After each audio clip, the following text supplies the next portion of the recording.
Pedro from A&P-REACTS. I'm here today with Andreas from Cabal. How's things going? It's going pretty all right considering all things going on right now. Just released a new album today, so I'm pretty stoked about that. It's getting me through it. Congratulations, by the way. I almost forgot that it's April 3rd and the new album is out. Drag Me Down is out on Long Branch Records. How excited are you to finally have this album reach out to the masses? I'm very, very excited. We've been spending the last 2 years making this. Just spending so much time on it. So I actually feel surreal that we don't not doing anything for this album anymore. We're just releasing it now and doing that. So it's awesome. And finally getting people's reaction on it, seeing how people like it. Before we get more into the album, I want to go back a little bit to early in 2020. You guys had a huge tour across North America. You played in Toronto. I went to see you guys in Toronto. How was that tour? How was that experience touring across North America? It was great. It was kind of if you're from Denmark, which is a really, really small country, it's kind of always the dream to go to the United States. So actually getting to do that was amazing. It was just a big adventure. We were there for a month. We drove across all of America, in a fucking RV, and lived in that for a month. So it was it was wild. We met a lot of nice people, and it was just a really, really good experience. How was the fan reaction to you guys, to the band? It was really good. People were really, really digging it. We got a lot of new fans. We got to play to a lot of really good good crowds because of Ingested drawing them in. So it was really nice being able to convince these new people that they need to check us out. I saw that the show in Toronto, the energy was insane. Not just from the crowd, but also from you guys. You guys came on stage and you were not willing to take any prisoners at all. You were just you bombarded the audience with so much energy. And I feel the audience responded back with the same level of energy. Yeah, I feel that it's kind of this weird interaction where if the crowd is kind of we always go out all in from the get-go and try to get people convinced that way. And if they kind of if they kind of react to it the way we want, to kind of feeds the energy, so it becomes increasingly wilder during the set, which is what happened. People, it was as we talk about Super Bowl Sunday in this weird bar, but people were just fucking going wild. And it was that's the best show, right? Yeah, the energy was insane. It was a really good show, and I think for people that weren't familiar with you guys before, what a way to really introduce the band to them. Because, like I said, I felt I went there really to see you guys. I didn't really go there to see anybody else. I went to see you guys. I may have stayed for a couple of songs after, but then I left because you guys were the band that I really wanted to see live. It's not every day that we get to see Cabal play in North America. No, it's a long way from home. It's not every day we get to go, but this time we finally did. Yeah, and so I didn't want to miss it. I made sure I went, and I was blown away. I was really, the energy that you guys have live, it's so intense. And I feel like with this album, and we'll get into the album, I feel that this album really captures a lot of that same live, raw energy that you guys have. You guys just were able to transform that energy from the live setting into the studio. Is that something that you guys were thinking about it, that you wanted to create an album that really represents the band on the live set, not just in the studio? Yeah, I think that's been more of a focus on the new album. We kind of went a bit away from the more technical stuff that we kind of sometimes used on the older stuff, and kind of more focused on something that's just relentless and just this outlet of energy, and not about that much about technical and it's called integrity. Mm-hmm. So yeah, there's definitely been this. I also feel like since we wrote the first album, we've been playing a lot more live, so we kind of feel get this feeling for which parts are best to play live, which parts of the old songs kind of gave out the most biggest output of energy, and then we kind of took those kind of parts and added more of them into the new stuff. Did you guys take a different creative approach, thinking that you already have this experience of touring, of playing live, like you just mentioned? So even before going into the studio, did you guys have a different creative approach going into this record? You guys wanted different things and you perhaps try to do them differently? Or the album is just a result of how things worked out, and there was not necessarily a roadmap to get to that point. I think we have this way we always write. We have like Chris, one of our guitarists. He's a full-time producer. He just like produces metal all day, and he's the guy who like writes most of the stuff and records it and produces it and mixes it. He does like everything. But he'll like write what's called like demos, and then he'll send like for full songs and send them to us, and we'll all pitch in and have ideas for it, and then we'll record it. So that's all how we have always done it, and because it really works. He's like really good at that. But for this time, I think we had the idea that we wanted, like as I told you, like have them like work better live, but also like add more variety. So like add different elements we haven't really used before on the old stuff. Like we wanted to make like 10 different songs that work together, but also introduce like new stuff in each song. Mm-hmm. Like on this album, where like the first album was a bit like it became a bit too much of the same on a whole listen. We felt like. Mm-hmm. I agree with you. I think that it was more linear in its approach, where all the songs are more similar to each other. So by the time you get to the end of the album, it almost all sounds the same. This one I felt was a lot more dynamic. I mean, there were certain elements that you guys kept on every single song, but every single song felt like a finger and a hand. You know what I mean? All together, they're one hand, but each single finger has its own fingerprint. Exactly. That's very much what we wanted to do, because we didn't want to write the same songs over and over again. And like we have this, so like the key elements, kind of like the core of what makes Cabal, that will be in every song, but then we'll try to add like other stuff around it. So we give it like we'll make a song like Sjælebånd, like the middle song is like very slow and very like eerie and kind of like black metal inspired. So we kind of like want to make a song like that, and then we want to make something that's more up tempo, and we made Death March. But they all have like the same key, like the same core, and then there's just like other things revolving around it that kind of like changes the feeling of that song. Yeah, that's one of the things that I was going to ask you about, because I really felt listening to the record, there was a lot of different influences, like black metal, even a little bit of doom metal. There was all these different pieces of other genres that not necessarily you see in a band like Cabal. It's not very common. It really felt like you guys were going a little bit outside of the genre, almost recreating what you want your sound to be more than what you want your sound to be defined by as far as the genre is concerned. Are those influences part of even what you guys listen to? So it's almost automatic that you feel those sounds coming into your own sound. Yeah, I think like I know it's a cliche to say that, but everybody in the band listens to everything. Like we'll like sit and jam out like some pop music sometimes, and then we'll listen, like somebody finds a really, really heavy doom track and everybody will listen to that, or some like cool new black metal or something like that.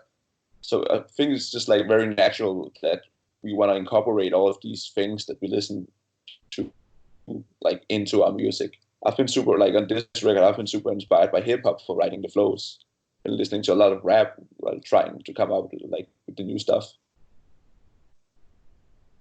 Yeah, it's very interesting. Like, yeah, it makes sense for us. Yeah, and I think it really fits the style of the band well, because you guys really have your own approach, like your own fingerprint to your sound. But then when I saw you guys live, you're really able to show that the music is just really a representation or an extension of your own individual personalities. I'm glad, man. Appreciate it. Yeah, I think everybody notices that the music comes across very genuine. Yeah, it also is. It's like, I feel like it's kind of like the purest form of like expressing ourselves, like that we can come up with, at least. I have to ask you a question, which is, how did you guys get Matt Heafy and Jamie Hales on the record? Like, do you guys have some pictures of them that you used as blackmail in order to get these guys on the record? Like how you got these two guys on the album? Unfortunately, we didn't have any photos we could blackmail them with, but turned out like Matt is apparently a fan. Like when we released Mark of Rot, we saw him posting about it sometimes, and we're like kind of like starstruck by that. And then we played this thing called Copenhagen, which is like a really big metal festival in Denmark, where Trivium were like one of the headlining bands, and we were also playing. And at one point during Trivium's warm up, he was like, Matt was playing like the intro riff to False Light, the da da dun da da dun. So we're like, okay, this guy actually like listens to the music, and he approached us in the VIP area, and we just like ended up hanging out with him for the day and just asked him if he wanted to be in a song, and he did. Wow, it's wild. Like we all listened to Trivium when we were like young teens getting into metal. Also, like actually getting to do a song with Matt is just like insane. Yeah.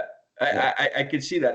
How did you guys narrow down to that track? Was that the song that you felt that worked best for him? And then the follow-up question to that is, how did you work out the schedule? Did he record it, send it to you guys? How did that process work?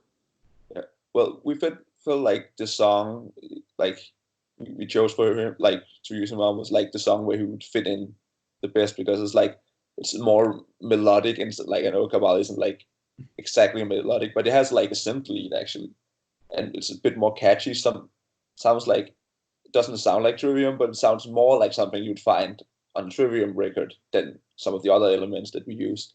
So we felt it kind of like makes sense to put him on the more melodic track. Also, he has like having him doing like the kind of like harsh singing stuff over it.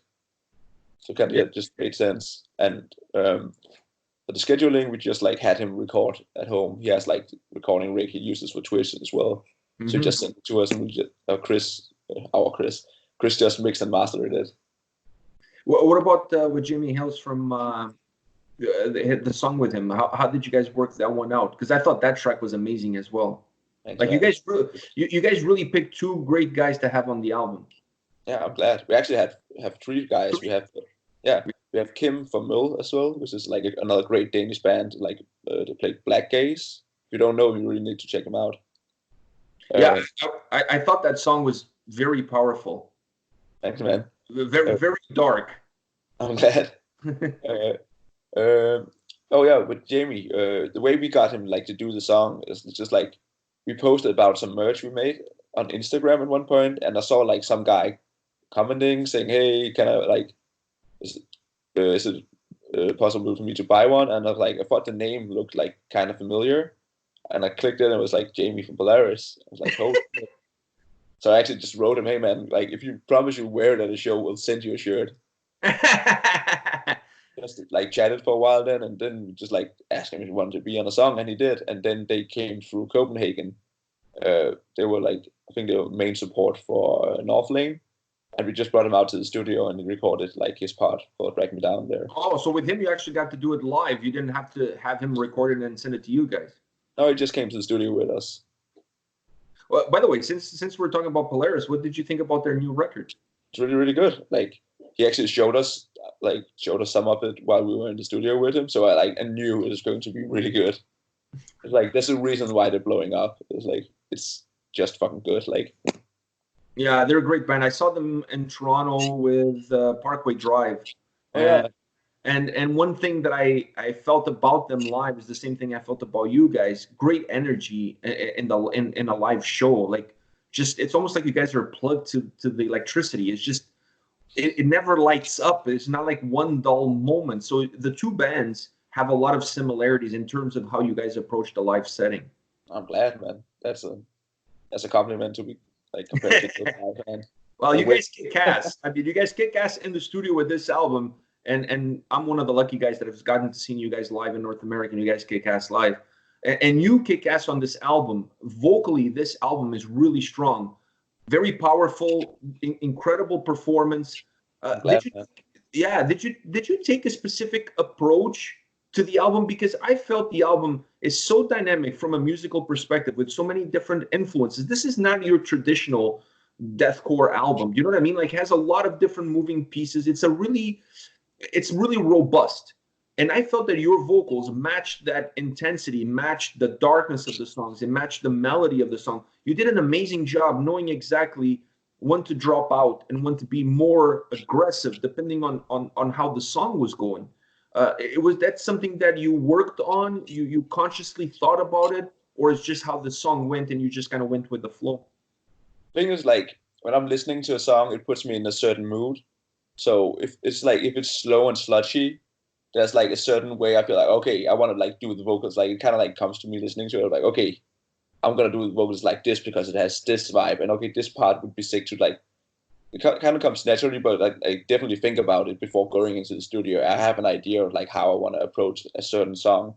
It's kind of like almost with the way we write the instrumentals. There's going to be like a core of it, like the kind of like the main vocal that I also always use, but there's going to be other like variations of vocals that match the song like around it, if that makes sense. Yeah, no, that I mean, that's how it felt to me listening to the album. It felt to me that it was a conscious effort, but at the same time, you allowed the music to dictate where you were going to go. That you didn't go in necessarily with a preconceived idea that I want them to be necessarily just like this. It was a little bit of both. Yeah, exactly. It is kind of like this thing where it kind of feeds off each other. Yeah, like with everything we do, there's like this synergy with things that like are conscious and things that just like happen.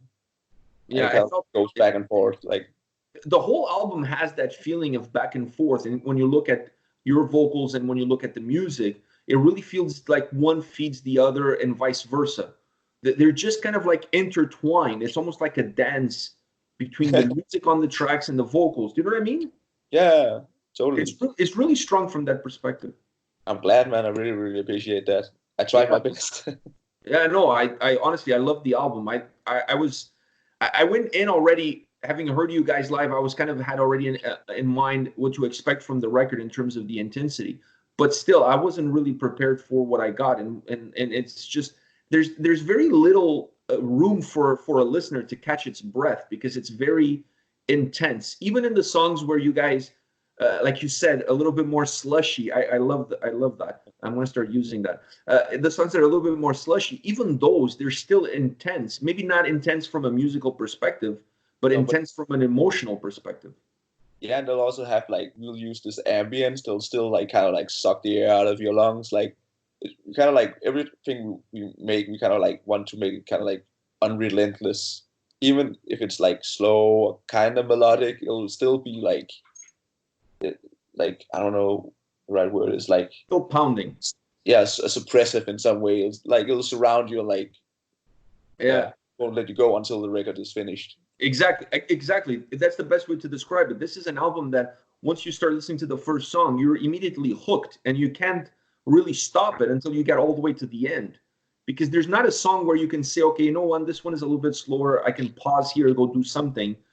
Yeah. Even like I said, the slower tracks still have this pounding feeling to it. Yeah. So we can thank Chris for that. He's the best songwriter. I have one more question for you, which is now that the album is out today, and now with everything that's going on in the world, what plans do you guys have to promote the album? Because in a normal world, you'd be going on a tour, having some shows, promoting the new record, and now the whole world is in quarantine. So what do you guys have in mind in terms of promoting this album during these difficult times? I think we're gonna like focus on digital marketing.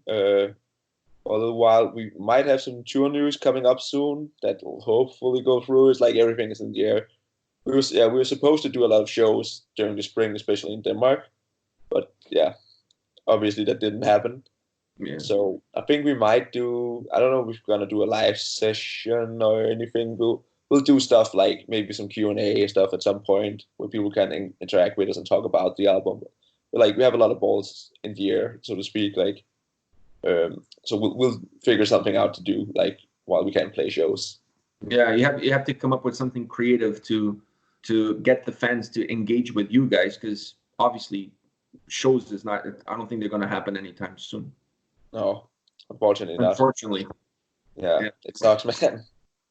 It sucks, especially when you have a new album out, an album as strong as this one is. You just really want to pound the pavement. You know what I mean? You want to be out there and touring. You know.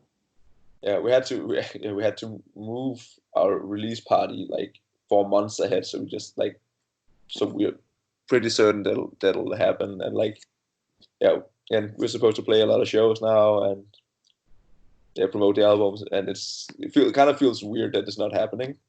Yeah, it's a strange feeling because with an album out, your that's whole world like. Yeah, the whole world is coming to a grind. It's crazy. Yeah, it's a wild time to be alive. Yeah. Well, you know what? If anything, this will give you new material for the next album. I was actually just about to say that, but it's like it's writing songs about. You know, it won't be ballads. I'll tell you that much. No, the Corona ballad isn't. It's definitely going to bring the aggression level another notch up for you guys with the next album. Yeah, I hope so. I'm just. Yeah. It's also weird. We're already like writing for the new album, but it's just like weird, like that starting like to moving the focus over there again now. Like once now this is out, obviously there's like a lot of stuff we have to do with this album once it's out, but we're still like kind of like getting a small start on like the next album by now, and it's just like it's always weird like figuring out like, okay, which direction do we need to take this, and what do we feel like doing, and like it's crazy. The moment an album is out, you immediately start thinking about the next step, and the next step is the next album. Exactly. It doesn't stop. You know what I mean? The world doesn't stop for you guys or for musicians in general. No, it's just like this, like it's every day like that we think in Cabal and like, okay, what do we have to do next? It's kind of, it almost becomes this like weird obsession. Like I'm obviously very happy today, like that the album is out and the response has been insane, but I'm still like, okay, yeah, what's the next step in the plan? Like, yeah. You almost want to just like keep moving. You don't want the train to stop. No, exactly. I don't keep like that momentum and just like yeah, exactly. The momentum going.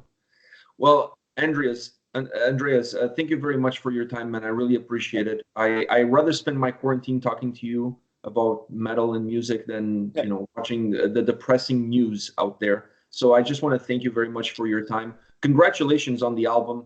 Once again, it's out today on Long Branch Records, April 3rd. The album is out. Drag Me Down, Long Branch Records. Go pick it up. Support these guys. And from somebody who's seen you guys live, if people watching this are considering catching one of your live shows, I highly recommend it. But come ready for a battle and a bruising. Bring a helmet or something like that. Yeah, bring a hockey helmet or something. You know what I mean? Like, because it's a battle out there. Yeah, we try. Thank you very much, man. I really appreciate it. Thank you, man. Have a good one. You too.